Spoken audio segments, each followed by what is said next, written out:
Hello बच्चों, आइए देखते हैं क्वेश्चन क्या कहता है।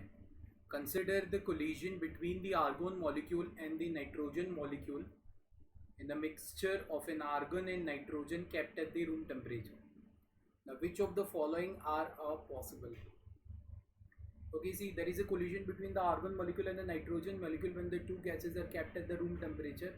उनका मिक्सचर रूम टेम्परेचर पे रखते हैं तो कोलिजन है। अब देखिए यहाँ पे no dissipative forces are present. No dissipative forces मतलब no resistive forces are there. किसी भी तरीके की रेजिस्टिव फोर्सेस नहीं है।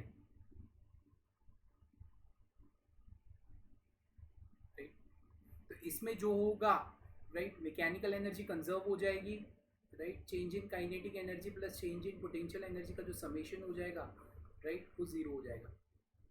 अब मान लीजिए let us take an example, potential energy का कोई रोल ही नहीं है right, everything is going on. या फिर ऐसा हम कह सकते हैं कि अगर समराइज फॉर्म में, इतना डिटेल में नहीं जाता है, तो समराइज फॉर्म में हम ये कह सकते हैं कि एक मॉलिक्यूल अपनी जितनी एनर्जी लूज करेगा, आप इसको कह सकते हैं ना, energy gain by 1 is equal to lose by second, और गेन बाई सेकेंड और लॉस्ट बाई फर्स्ट। यही तो होता है जब डिसिपेटिव फोर्सेस प्रेजेंट नहीं होते। मैकेनिक्स में हमने मैकेनिकल एनर्जी को कंजर्व करके काइनेटिक और पोटेंशियल में खेलते हैं। अदरवाइज जनरलाइज हम ये कह सकते हैं कि energy gain by force is equal to loss by second. तो यहाँ पे energy gain by the both molecule decrease, गलत। The energies kinetic energy of the both molecule increase, गलत।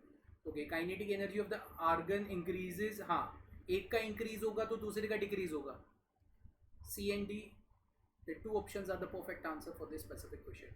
According to the energy conservation, gain by 1 is equal to lost by second.